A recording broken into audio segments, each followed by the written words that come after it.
ఒరేయ్ పండు, లేరా, బారెడు పొద్దెక్కినా ఇంకా ఆ మొద్దు నిద్ర వదలవు అని అమ్మ పిలుపు నా కమ్మటి నిద్రలోకి చేరుకుంది.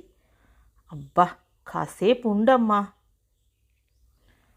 అని నేను బద్ధకంగా, ఏదో స్కూల్ ఉన్నట్టు అప్పుడే లేపుతావు, నిన్నటి నుండి స్కూల్కి వేసవి సెలవులు కూడా ఇచ్చేశారు కదా, వాడికి కాసేపు పడుకోనివాణ్ణి అని నాన్న. హా, మీదేం పోయింది, ఎక్కడో గోదావరి అవతల వెళ్ళి మా పుట్టింటికి సుమారు 4-5 గంటల ప్రయాణం. ఆ బాణుడి ప్రతాపం తట్టుకొని బస్సులు మారుతూ ఉరుకులు పరుగులతో వెళ్ళాలంటే ఆ నొప్పి వీళ్ళని తీసుకెళ్ళి అక్కడ దింపి వచ్చే నాకే తెలుస్తుంది. మీకేం బాగానే ఉంటారు, మాట్లాడతారు. నిన్నటి వరకు ఎప్పుడెప్పుడు తీసుకెళ్తావు అని పేచీ పెట్టి మరీ విసిగించాడు. ఇప్పుడేమో చడీ చప్పుడు లేకుండా ఎలా పడుకున్నాడో చూడు. నాకేం, మీకు ఇష్టం లేకపోతే ఇందులో ఇక నా బలవంతమేముంది అని అమ్మ. అబ్బబ్బా, ఇక చాలు ఆపవే నీ నస అని నాన్న. ఆ చర్చంతా విన్న నేను నిద్రలో నుండి ఉలిక్కిపడి లేచి కింద మంచం వైపు చూశాను. దానిపై చెల్లి లేదు, మంచం ఖాళీగా ఉంది. ఆదమరుపుగా పక్కకు తిరిగేలోపు అది వేరే గదిలో నుండి వస్తూ అప్పటికే ప్రయాణానికి సిద్ధమవుతూ కనిపించింది. ఏరా, నువ్వు రావా అమ్మమ్మ వాళ్ళ ఇంటికి అని అంది. వాడు రాడేనేమోనే, మీరు వెళ్ళిరండి అని అన్నాడు నాన్న. అసలే నన్ను నిద్ర లేపకుండా అమ్మతో తిట్టించింది కాక వాళ్ళ వెటకారపు మాటలకి అప్పుడే నెమ్మదిగా తెరుచుకుంటున్న నా కళ్ళు రెండు పెద్దవయ్యాయి. చూసింది చాలే, ఇక వెళ్ళి తొందరగా ప్రయాణం అవ్వు అన్నట్టు వాళ్ళ చూపు. బస్ కూడా హార్న్ కొడుతూ ఊళ్ళోకి వెళ్ళింది. దాంతో అమ్మ, ఇక వీడితో పెట్టుకుంటే ఈరోజు ప్రయాణం సాగినట్టే అన్న మాటలు నా చెవులను తాకాయి. అది తిరిగి వచ్చేలోపు నేను రెడీ అయిపోవాలి, లేదంటే ఈరోజు ఈ బస్ మిస్ అయితే మళ్ళీ రేపటికి వాయిదా పడుతుంది ఈ ప్రయాణం అన్న భయం నాలో. ఆదరా బాదరాగా ఎలాగోలా రెడీ అవ్వక తప్పలేదు నాకు. అంత ఇష్టం మాకు మా అమ్మమ్మ గారి ఊరు వానపల్లి అంటే. అసలు మాకు వేసవంటే ఆ ఊరు, అక్కడికి వచ్చే అమ్మ తరపు బంధువులు, నాకు మా చెల్లికి ప్రతి వేసవి విడిది స్వర్గాన్ని తలపించే ఆ ప్రదేశమే. అమ్మ చెప్పినట్టు ఎక్కడో గోదావరి అవతల, తూర్పుగోదావరి జిల్లా వానపల్లి. బస్ ఎక్కింది మొదలు అక్కడికి చేరే వరకు ఎప్పుడెప్పుడు చేరుతామా అన్న ఆలోచనతోనే ప్రయాణం కొనసాగేది. పదుల సంఖ్యలో ఊళ్ళని, పట్టణాలను దాటుకుంటూ వెళ్లాల్సి వచ్చేది. అక్కడుండే పరిసరాల్లో పట్టణాల్లోని మేడలు, పల్లెల్లో కాపుకొచ్చిన పంట, పాడి పశువులు, అరటి తోటలు, ఇసుక బట్టీలు, ఫ్యాక్టరీలు, వాగులు, వంకలు, గుళ్ళు, గోపురాలు, ఒకటా రెండా, ఎన్నో భూలోక అందాలన్నీ మా రెండూళ్ల మధ్యలోనే ఉన్నట్టు అనిపించేవి.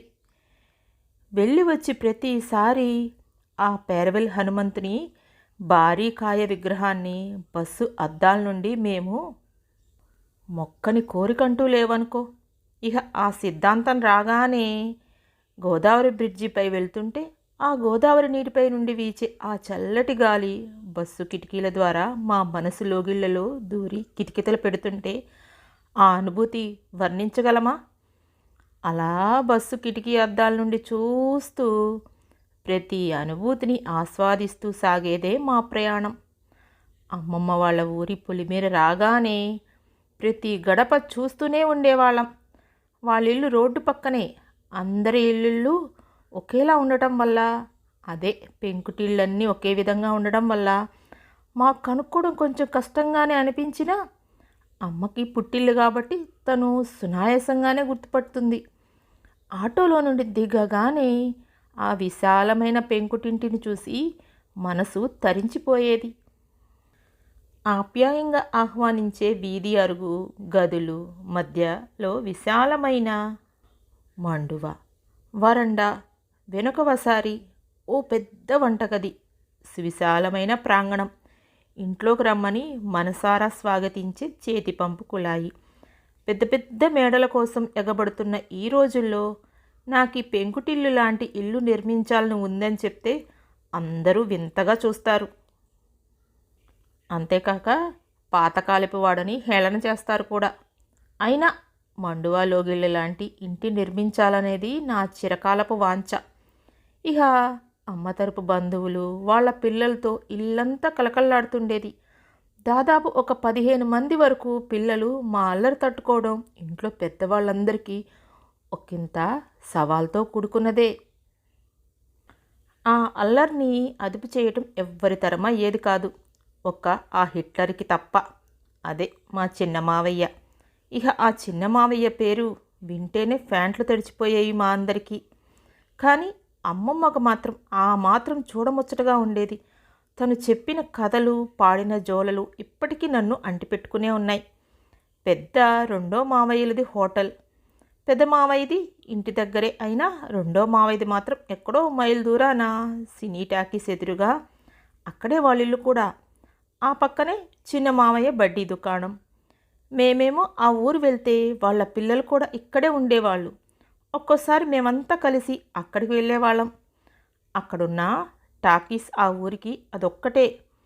టీవీలో ప్రసారమయ్యే పాత సినిమాలే అందులో ఆడినా మా సరదాల కోసం రెండో మావయ్య ఆ టాకీస్కి పంపేవారు. కొత్త సినిమాలైతే వాళ్లకున్న డీవీడీ ప్లేయర్లో చూసేవాళ్ళం. ఆ రోజుల్లో అవి చాలా కొద్ది మందికి మాత్రమే ఉండేవి. చిరంజీవి, ఇంద్ర సినిమా ఎన్నిసార్లు చూసామో లెక్కే లేదు. హోటల్లో పని ఒత్తిడి వల్ల అసలు ఇంట్లో పెద్దవాళ్ళకి ఎక్కువ తీరుకుండేది కాదు. మధ్యాహ్నం మాత్రం అందరూ ఆ మండువాలో సేద తీరుతూ చిన్న పెద్ద తేడా లేకుండా ఆటపాటలతో సరదాగా గడిపేవాళ్ళం. వేసవంటే ఎప్పుడో కానీ వర్షించని మేఘాలు ఆ మండువా తెర ద్వారా మేఘాల నుండి జారే వర్షపు జలపాతంలో తడుస్తూ గోల చేయడం అంటే మాకొక మధురానుభూతి. వడగళ్ల వానలో తడుస్తూ ఆ ఐస్ ముక్కను పోటీపడి మరీ ఏరుకోవడం మహాసరదా మాకు. వీధి అరుగుపై కూర్చొని వచ్చే వెళ్ళే కార్లను లెక్క పెట్టడం సాయంత్రం పూట కాలక్షేపం మాకు. శ్రీనుగాడి అమాయకత్వం, నాగ్గాడి చలాకితనం, చిన్నిగాడి కష్టపడే తత్వం అంతా నాకు అన్నయ్యలే. పెద్ద బావ గడుస్తనం, చిన్నోడి తింగరితనం పెద్ద మావయ్య గారి అబ్బాయిలన్నమాట. ఫనీగాడు రెండో మేనమామ గారి అబ్బాయి. వాడి స్నేహభావం అంటే ఎంతో ఇష్టం. పల్లవి, దీపక్ హిట్లర్ కూతురు కొడుకు, అదే చిన్న మావయ్య కొడుకు కూతురు. ఆ పెంకితనం, అల్లరితనం, ఫణి వెంకీల కల్లా కపటత్వం. మా దేవక్క పెదనాన్నగారు అమ్మాయి చేసే ఆవకాయ ఇడ్లీ గోరుముద్దలు ఇందు అక్క నేర్పిన దాగుడు మూతలు. చిన్న బుజ్జక్కాడించే అష్టాచెమ్మ, పెద్ద బుజ్జక్క పంచిన మమకారం, లక్ష్మక్క చెప్పే ఊసులు ఒకటా రెండా అన్నీ, ఎన్నెన్నో మరెన్నో. మిగిలిన పిల్లలంతా ఆట పట్టిస్తుంటే సిగ్గుపడిన సరదాక్షణాలు ఎన్నో ఎన్నెన్నో. పెద్దమ్మల తాతయ్యల ఆప్యాయతలు, అనురాగాలు, మేనమామలతో సరదాలు, మేనత్తలతో వేళాకోలాలు, వీటన్నిటికీ తోడు అమ్మమ్మ చూపే ఎనలేని గారాభం. పొద్దస్తమాను మా అన్నదమ్ములకు ఆ మావయ్యల హోటల్లోనే చాకరీ సరిపోయేది. అరే పాపం చెల్లెళ్ళు గార్ల పిల్లలు ఎప్పుడో కాని రారు, చుట్టం చూపుకొచ్చారు అని జాలి కూడా ఉండేది కాదు వాళ్ళకి. పొద్దున్నే లేపేవారు. నేను ఇంకా పర్లేదు, వేసవిలో మాత్రమే. చిన్నిగాడు స్కూల్ జీవితం అంతా అక్కడే దానికి సరిపోయింది. అంత చేసినా చిన్న తప్పు చేస్తే కసిరేవారు, తిట్టేవారు. అప్పట్లో అవి భయాన్ని, కోపాన్ని కలిగించినా ఈరోజు ఎంతటికి కష్టాన్నైనా ఎదుర్కొంటున్నామంటే అది వాళ్ళ దగ్గర నేర్చుకున్నదే. వాళ్ళ పడ్డ ప్రతి కష్టం మాకు ఆదర్శమే. పెద్ద మావయ్య దగ్గర నుండి అలవర్చుకున్న సంస్కారం, నడి మావయ్య నేర్పిన సహనం, ఓపిక, చిన్న మావయ్య పెట్టిన క్రమశిక్షణ. అందరికీ మేనమామ పోలికలు వస్తాయంటారు కదా, మాకు మాత్రం గుణగణాలు కూడా వారు పెట్టిన భిక్షే. అక్కడ నెలనాళ్ల పాటు జరిగే గ్రామదేవతల పళ్ళాళ్ళమ్మ ఉత్సవం ఒక విశిష్టత. జాతరలో దర్శనమిచ్చే బొమ్మల కొలువులు, సర్కస్లు, రంగుల రాట్నాలు, మిఠాయి దుకాణాలు, ఊరేగింపులు అబ్బో చెప్తుంటే తనివి తీరదు. మళ్ళీ అక్కడికి వెళ్ళినా ఆ రోజులైతే తిరిగి చేరుకోలేం. పిల్లల్లో ఎవరికేం కొన్నా ఒక్కటే కొనాలి, లేకపోతే మహాయుద్ధమే. ప్రశాంతతతో కూడిన ఆ ఇల్లు కాస్త వేసవిలో యుద్ధ వాతావరణాన్ని తలపించేది మా అల్లరితో. ఇంతలో జూన్ 2వ వారం రాగానే సెలవులు అయిపోయాక అక్కడి వాతావరణాన్ని, అమ్మమ్మని విడిచి రావాలంటే మా అందరి కళ్ళు కన్నీటిని సంద్రంలా తడిచేవి. తనని పట్టుకొని బోరున విలిపించేవాళ్ళం. మా వేదన విని అమ్మమ్మతో పాటు ఆఖరికి ఆ ఆకాశం కూడా ఓర్చుకోలేక ఆ కాలంలోనే వర్షాన్ని సృష్టించి తమ గొడును వెళ్ళబుచ్చుతున్నాయా అన్నట్టు అనిపించేది. ఇంకా ఎన్నెన్నో చెరపలేని మధురానుభూతులు, మరపురాని జ్ఞాపకాలుగా ఇప్పటికీ నా మదిలో మెదులుతూనే ఉన్నాయి. అందుకే అమ్మమ్మ గారిల్లు ఎప్పటికీ ఒక భూలోక స్వర్గధామమే. కానీ ఇదంతా ఒకప్పటి గతం. ఇప్పుడంతా ఆ స్థానంలో మేడలు, పిల్లలందరం పెద్దోళ్ళై జీవిత పోరాటంలో మునిగి తేలుతున్నాం. అప్పట్లో ఒదిగుండే తత్వం మనుషుల మధ్య దూరాన్ని ఎలాగోలా సవరించి అందరినీ ఒక్క చోటికి చేరేలా చేసేది. ఇప్పుడు ఎదుగుల వల్ల ఏర్పడిన మనసుల మధ్య దూరం అందరి మధ్య ఎడబాటును పెంచి ఆ గతాన్ని ఓ మధుర జ్ఞాపకంగా మిగిలించింది. ఎలా ఉంది సకులు? ఇది కథ పేరు అమ్మమ్మ గారి ఇల్లు. ఇది వ్రాసిన వారు అనిల్ గారు. ఒకప్పుడు పరిస్థితులు ఎలా ఉండేవో ఇప్పటికీ ఎలా మారుతున్నాయో తెలిపే కథ. అందరికీ నచ్చుతుంది అనుకుంటున్నాను. నచ్చితే లైక్ చేసి షేర్ చేస్తారు కదా. మీ అభిప్రాయాన్ని కామెంట్ రూపంలో తెలియచేయండి.